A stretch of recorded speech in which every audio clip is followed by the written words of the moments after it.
Pada kali ini, saya akan menjelaskan beberapa bagian dari pengertian morfem, kemudian jenis morfem, dan proses morfologi. Morfem. Morfem merupakan bentuk bahasa terkecil yang tidak bisa dibagi menjadi bagian-bagian yang lebih kecil. Misal, pada kata meja merupakan bentuk dasar yang jika dibagi menjadi me dan ja tidak dapat disebut morfem karena tidak memiliki makna. Jenis-jenis morfem yaitu morfem bebas, morfem terikat, morfem gramatikal, morfem leksikal, morfem segmental, morfem suprasegmental, dan morfem terbagi. Morfem bebas disebut juga sebagai morfem dasar. Morfem bebas merupakan kata dasar yang dapat berdiri sendiri. Misalnya pada kata duduk, buku, dan tongkat. Kemudian, morfem terikat yang juga masuk ke dalam morfem dasar, yaitu hanya dapat menjadi kata apabila bergabung dengan afiks atau morfem lain. Misal, henti pada kata berhenti atau memberhentikan merupakan terdapat awalan ber, kemudian terdapat juga awalan mem dan kan. Morfem gramatikal. Morfem gramatikal merupakan penghubung di antara morfem leksikal. Misalnya seperti kata dan, yang, dan dengan. Yaitu morfem yang jumlahnya tidak terbatas dan produktif. Morfem ini dapat berdiri sendiri atau memiliki makna leksikal. Morfem segmental. Morfem segmental yaitu morfem yang terjadi dari fonem segmental. Kemudian morfem suprasental. Morfem suprasental merupakan morfem yang terjadi dari fonem suprasental. Dan yang terakhir adalah morfem terbagi. Morfem yang realisasinya dalam bentuk morfem yang diantarai oleh unsur lain. Misal, pada kata ke dan an pada kata keadaan. Proses morfologi. Proses morfologi memiliki pengertian yaitu penggabungan morfem-morfem menjadi satuan kata yang utuh, terdiri dari afiksasi, reduplikasi, perubahan intern, suplesi, dan pemajemukan. Afiksasi.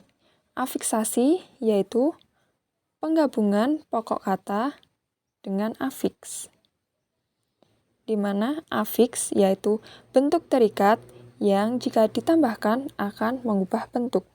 Terdiri dari 4 macam, yaitu prefiks, infiks, sufiks, dan konfiks.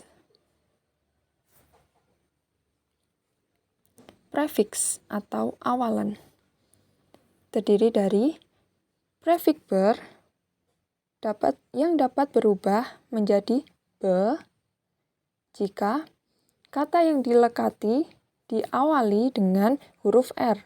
Misal, ber plus renang menjadi berenang. Kemudian, jika suku kata pertama diakhiri dengan R, di mana depannya huruf konsonan. Misal, ber plus ternak menjadi beternak. Prefik men dapat berubah menjadi mem, men, meng, meng, menge, dan me. Misal, pada kata men plus baca menjadi membaca. Men plus jadi menjadi. Men plus lap mengelap.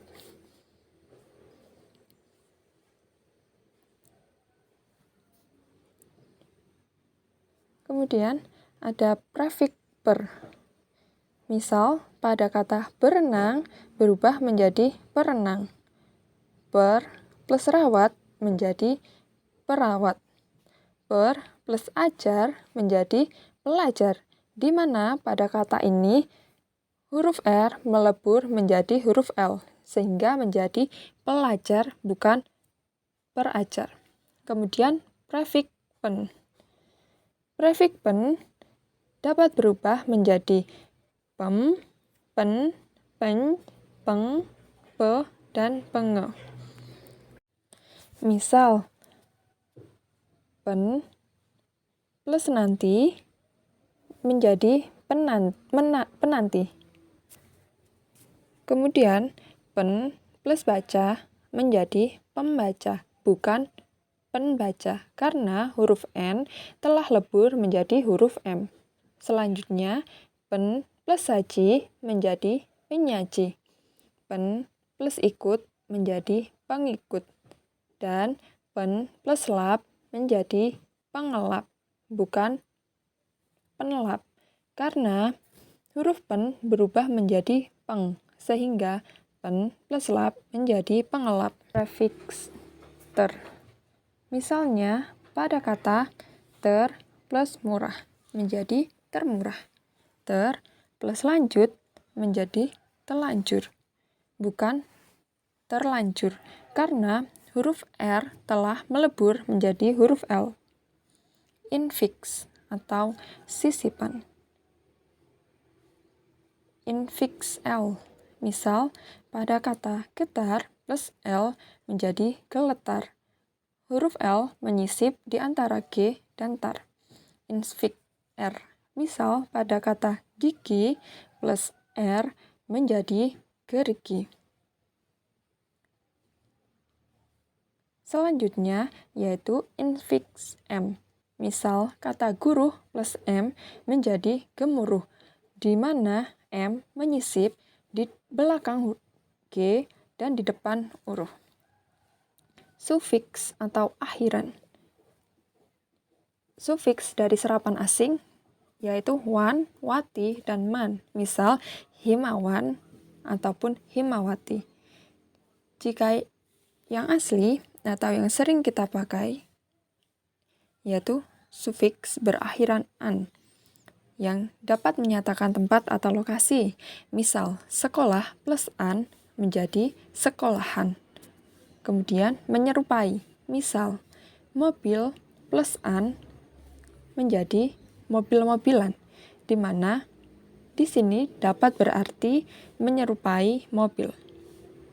Kemudian sufikskan. Misal, jalan plus kan menjadi jalankan. Kemudian sufiks i, yaitu contohnya jauh plus i menjadi jauhi. Konfiks, yaitu gabungan dari awalan dan akhiran. Misal, pada kata ke dan an plus rajin menjadi kerajinan. Ber dan an plus pikir menjadi berpikiran. Ber, an plus jatuh menjadi berjatuhan, di mana pada konfiks kata dasarnya berada di tengah dan imbuhannya berada di depan dan belakang. Reduplikasi. Reduplikasi adalah pembentukan kata dengan cara mengulang kata dasar baik sebagian maupun keseluruhan. Nah, reduplikasi dibedakan menjadi pengulangan keseluruhan, pengulangan sebagian atau parsial, pengulangan dengan perubahan fonem, pengulangan berimbuhan, dan pengulangan semu. Pengulangan keseluruhan. Pengulangan keseluruhan merupakan pengulangan kata dasar tanpa imbuhan apapun. Misal, pada kata lari, diulang menjadi lari-lari, di mana tidak ada imbuhan kata apapun selain kata dasar itu sendiri. Yang kedua adalah pengulangan sebagian atau parsial, di mana pengulangan sebagian bentuk fisik morfem dasar. Misal, kata daun, daun menjadi dedaunan. Kata daun bagian depan berubah menjadi de, sehingga menjadi dedaunan. Kemudian pengulangan dengan perubahan fonem atau perubahan bunyi, di mana morfem dasar mengalami perubahan fonem, umumnya di bagian kedua.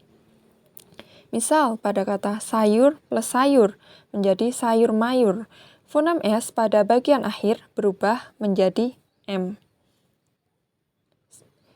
Pengulangan berimbuhan.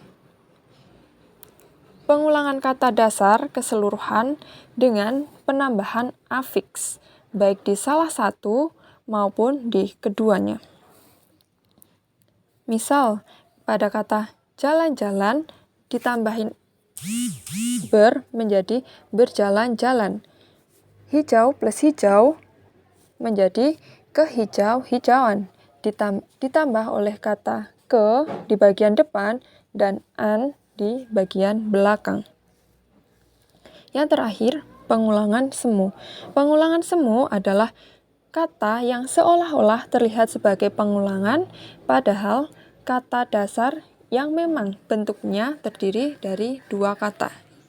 Misal, kata laba-laba. Laba-laba bukan merupakan pengulangan, tetapi merupakan nama dari salah satu hewan. Kemudian, perubahan intern. Intern dalam diartikan sebagai diri sendiri. Kemudian perubahan intern yaitu pembentukan kata melalui perubahan pada bentuk dasar morfem itu sendiri, disebut regular verb, dipengaruhi oleh waktu maupun kuantitas. Misalnya ditemukan di bahasa Inggris untuk kata memanggil, untuk waktu kini yaitu called, sedangkan untuk waktu lampau yaitu called. Dan untuk kata wanita dalam bentuk tunggalnya yaitu woman dan bentuk jamaknya yaitu woman.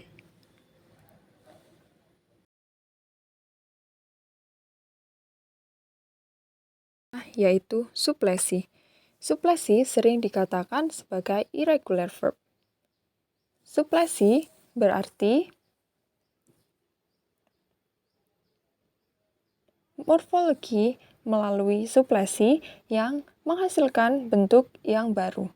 Perubahan bentuknya tidak menyoalkan kuantitas, hanya berdasar pada waktu kini dan lampau.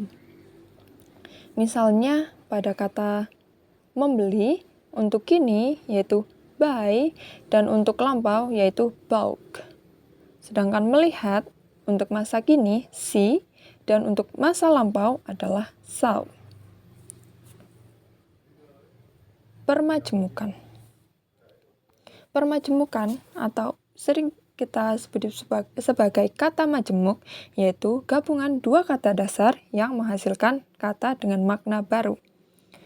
Yang akan kita pelajari yaitu ciri-ciri kata majemuk, perbedaan kata majemuk dengan frasa, macam-macam kata majemuk, tata cara penulisan kata majemuk, dan makna kata majemuk. Ciri-ciri kata majemuk yaitu tidak bisa disisipi. Nah, untuk membedakan dengan frasa, kita bisa membuat sisipan di antara dua kata. Bila makna berubah, berarti frasa. Dan jika makna tidak berubah, berarti kata majemuk. Misal, kata kacamata, jika tidak bisa disisipi menjadi kaca pada mata, maka kata kacamata merupakan kata majemuk. Ciri yang selanjutnya yaitu tidak dapat diperluas. Tidak bisa diperluas dengan awalan dan akhiran di masing-masing kata. Imbuhan harus digabungkan agar bermakna. Misalnya pada kata kereta api. Nah, tidak dapat diperluas menjadi perkeretaan api atau kereta apian. Perluasan harus digabungkan menjadi perkereta apian agar bermakna. Kemudian, ciri yang ketiga yaitu posisi tidak dapat ditukar. Kata-kata yang membentuknya tetap. Nah, dan jika ditukar, maknanya akan hilang maupun berubah. Seperti contoh, angkat kaki yang berarti pergi. Jika kita membalik kata tersebut, maka akan menjadi kaki angkat yang maknanya menjadi berubah. Dan ciri yang terakhir yaitu tidak bisa ditambah dan dipisahkan. Unsur kata majemuk tidak dapat ditambah dan dipisahkan, misalnya pada kata makan hati. Kemudian, perbedaan kata majemuk dengan frasa. Perbedaan yang pertama adalah kata majemuk tidak dapat disisipi dengan unsur atau kata lain, berbeda dengan frasa yang dapat disisipi. Perbedaan yang kedua, kata majemuk berupa morfem dasar terikat, sedangkan frasa, kedua komponennya terdiri dari bentuk bebas atau benar-benar berstatus sebagai kata. Selanjutnya yaitu macam-macam kata majemuk. Macam-macamnya yang pertama endosentris arbutif, yang disusun dengan konstruksi sama dengan salah satu atau semua unsur pembentuknya. Yang kedua, endosentris koordinatif. Kedua, unsur pembentuknya derajat. Misal, berasal dari kata benda semua, seperti pecah belah, maupun dari kata kerja, kata sifat yang lain. Yang ketiga, ekosentris. Terdiri dari kelas kata gabungan, misal dari kata kerja dan kata sifat, maupun sebagainya. Cara penulisan kalimat majemuk yaitu dipisah untuk kalimat majemuk tidak senyawa dan digabung untuk kalimat majemuk yang senyawa seperti duka cita dan sukacita. Karena kalimat majemuk senyawa, maka penulisannya adalah digabung. Makna kata majemuk. Makna yang pertama adalah sebagai idiom. Ketika makna dari kata tersebut sama sekali baru sehingga tidak ada makna yang muncul dari salah satu kata dasar yang mengarah pada makna baru. Misalnya seperti matahari. Matahari di sini adalah benda langit, bukan mata secara harfiah dan hari secara umumnya. Kemudian semi idiom, yaitu makna baru yang dihasilkan masih memiliki makna asli dari salah satu kata dasar yang membentuknya. Misalnya seperti kata rumah sakit, rumah singgah, dan sebagainya.